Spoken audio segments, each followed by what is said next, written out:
दोस्तों अस्सलाम वालेकुम। दोस्तों इस्लामिक इन्फो टीवी के प्लेटफॉर्म से खुश आमदीद और एक नई एपिसोड लेकर आपकी खिदमत में हाजिर।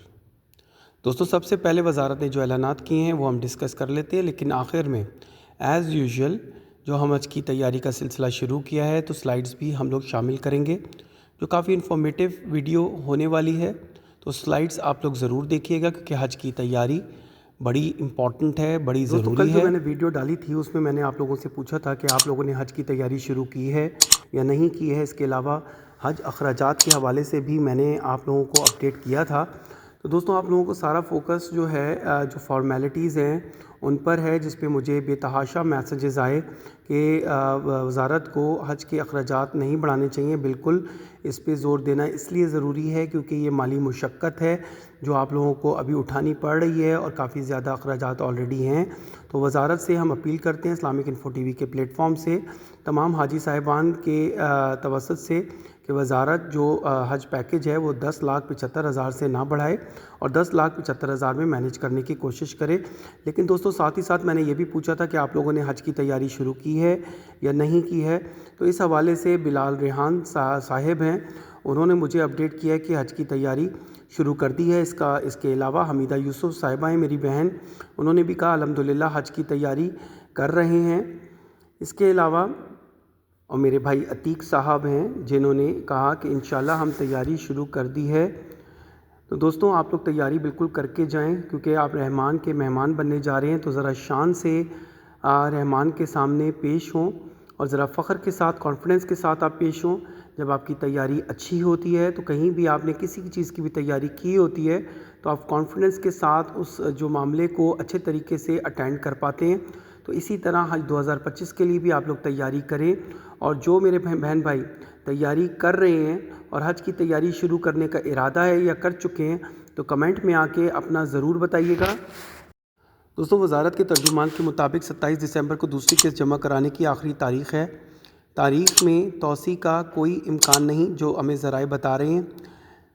अभी तक की यही ख़बर है। अलबत्ता किसी मजबूरी की वजह से अगर आपके पास कोई ठोस सबूत होता है जो आप पेश करने की सूरत में आपको मोहलत मिलने का इम्कान है, लेकिन कोशिश करें ये कल 27 दिसंबर है, अपनी जो दूसरी किस्त है उसको जमा करवा दें। कुर्बानी इंक्लूड करवाने के हवाले से कन्फ्यूजन चल रही है कि पहले आपने कुर्बानी सिलेक्ट नहीं की और अब आप कुर्बानी को ऐड करवाना चाहते हैं। तो वज़ारत ने बड़ी क्लियर इंस्ट्रक्शन दी है दोबारा कि अगर आपने कुर्बानी ऐड करवानी है या अपना कोई पैकेज चेंज करवाना है तो आप अपने रेलेवेंट बैंक जाकर वहाँ पर जाकर आप अपना पैकेज या कुर्बानी ऐड या माइनस करवा सकते हैं। अगर आपका ये नहीं हो रहा या कोई इशू आ रहा है तो आप मेरे व्हाट्सएप चैनल, जिसका लिंक डिस्क्रिप्शन में मौजूद होगा, वहाँ से आप मेरे व्हाट्सएप चैनल पर जाकर अपने रेलिवेंट बैंक कोऑर्डिनेटर को रब्ता करके उसका नंबर वहाँ से लेकर उससे रब्ता करें और अपने मसले को हल करें। इसके अलावा बैंक में जो इशू आ रहा है वो मैं आपके साथ शेयर करता चलूँ। अगर आप कुर्बानी को चेंज करवाने के लिए जा रहे हैं तो ये एक बंदे की कुर्बानी चेंज नहीं होगी। अगर आप कुर्बानी ऐड करवाना चाह रहे हैं तो सबसे पहले ग्रुप जो लीडर है उसकी कुर्बानी ऐड होगी, उसके बाद बकिया जितने भी मेंबर्स हैं उनकी कुर्बानी 1 बाय 1 ऐड होगी। इसी तरह अगर आपने अपना लॉन्ग पैकेज शॉर्ट पैकेज में कन्वर्ट करवाना है या शॉर्ट पैकेज लॉन्ग पैकेज में कन्वर्ट करवाना है तो किसी एक मेंबर का अगर ये नहीं हो रहा तो ग्रुप लीडर से आगाज़ किया जाए तो इंशाल्लाह ये तमाम मेंबर्स का पैकेज चेंज हो जाएगा। तो तमाम ग्रुप का पैकेज चेंज होगा, किसी एक मेंबर का पैकेज चेंज नहीं हो सकता। इसके अलावा वज़ारत ने कहा है कि सेकंड इंस्टॉलमेंट की पाक हज ऐप में अपडेट कर दिया गया है, सेकंड इंस्टॉलमेंट को अपडेट कर दिया गया है। तो वहाँ से जाकर आप अपना स्टेटस चेक कर सकते हैं। तो दोस्तों जिसका स्टेटस अपडेट हो गया है कमेंट में आके ज़रूर बताइएगा ताकि इससे हमें भी अंदाज़ा हो सके कि वाकई ही स्टेटस सबका चेंज हो गया है या हमारे कुछ कोलीग्स हैं, दोस्त हैं, उनका तो स्टेटस शो हो रहा है। क्या तमाम हाजी साहिबान जो इस दफ़ा रहमान के मेहमान बनने जा रहे हैं और दूसरी किस्त जमा करवा चुके हैं तो क्या उनका भी स्टेटस चेंज हो गया? तो कमेंट में ज़रूर बताइएगा। दोस्तों एक और ख़बर मैं आपके साथ शेयर करता चलूँ कि मस्जिद नबी सल्लल्लाहु अलैहि वसल्लम में एक हफ़्ते के दौरान 67 लाख से ज़ायद ज़ायरीन की आमद हुई है। अरब मीडिया के मुताबिक गुज़िश्ता एक हफ़्ते के दौरान मस्जिद नबी सल्लल्लाहु अलैहि वसल्लम में 67,71,000 से ज़ायद ज़ायरीन की आमद हुई। 7,76,000 से ज़ायद ज़ायरीन ने मस्जिद नबी सल्लल्लाहु अलैहि वसल्लम में नमाज अदा की, जबकि 4,68,000 से ज़ायद ज़ायरीन ने रियाज़ुल जन्नह में नवाफिल अदा किए। دوستوں واضح رہے کہ روضہ شریف میں زائرین کے داخلے کو آسان بنانے کے لیے 4 مراحل سے گزرنا پڑتا ہے۔ سب سے پہلے نسک اور توکلنا اپلیکیشن کے ذریعے اپائنٹمنٹ کی تصدیق، ای ڈیوائسز سے QR کوڈ اسکین کرنا، پھر زائرین کو کچھ دیر انتظار کے بعد روضہ شریف میں بھیج دیا جاتا ہے۔ اس کے علاوہ وزارت نے کہا ہے کہ حج درخواست میں غلط اندراج کی نشاندہی یا رد و بدل کی ضرورت ہو تو آج ہی اپنے بینک جا کر اس کو درست یا تبدیل کرا لیں، کیونکہ ابھی تک یہ بینک برانچز میں قابل عمل ہے۔ دوستوں حج 2025 کی تیاری کے حوالے سے جو ہم نے سلسلہ شروع کیا ہے سلائیڈز کی صورت میں آسان حج تیاری کے نام سے، آج ہم اس کی سلائیڈ نمبر 31 پر پہنچ چکے ہیں۔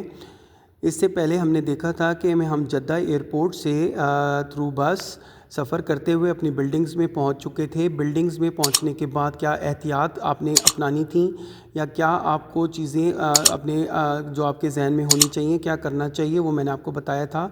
تو یہ جو بلڈنگز ہوتی ہیں زیادہ تر عزیزیہ اور بطہ قریش میں ہوتی ہیں۔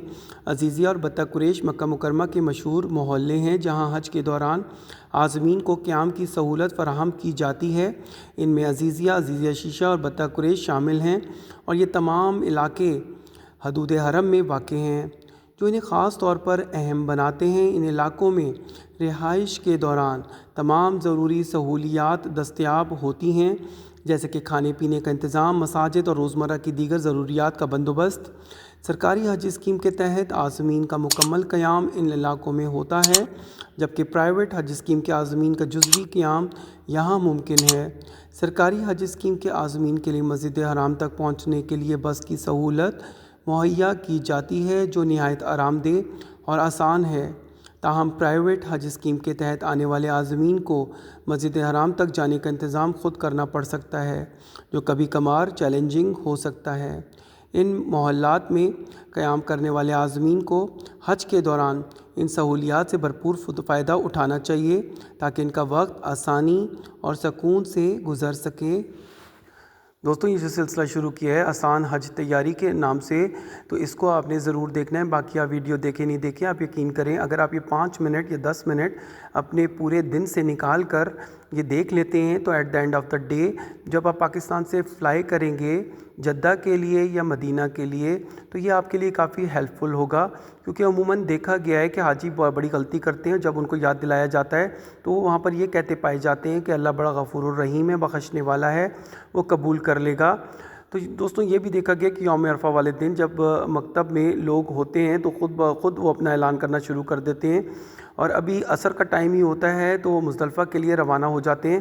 جب ان کو کہا جاتا ہے کہ مغرب تک رکو اور مغرب کے بعد نکلنا ہے تو وہ الٹا غصہ کرتے ہیں اور مکتب تقریباً آدھا خالی ہو جاتا ہے۔ اور یہی کچھ سما مزدلفہ میں بھی ہوتا ہے جہاں پر آپ نے ایک خاص ٹائم گزارنا ہوتا ہے، اور خاص ٹائم گزارنے کے بعد پھر آپ کو نکلنا ہوتا ہے جمرات کے لیے، جہاں پر آپ نے جا کر کنکریاں مارنی ہوتی ہیں شیطان کو۔ تو یہ ٹوٹل جو آپ نے رکن ادا کرنے ہیں 5 دن میں، اس کی بے ترتیبی ہوتی ہے، کوئی بھی رکن اچھے طریقے سے ادا نہیں ہو پاتا۔ اس لیے آپ لوگوں سے گزارش ہے کہ حج کی تیاری یہاں سے ہی کر کے جائیں۔ ابھی تک کے لیے اتنا ہی۔ اگر چاہے آپ کو ویڈیو پسند آئی ہے تو ویڈیو کو لائک اور شیئر کریں، چینل کو سبسکرائب کریں۔ میرے واٹس ایپ چینل کا لنک ڈسکرپشن میں موجود ہے، وہاں سے آپ واٹس ایپ چینل کو بھی جوائن کر سکتے ہیں۔ شکریہ۔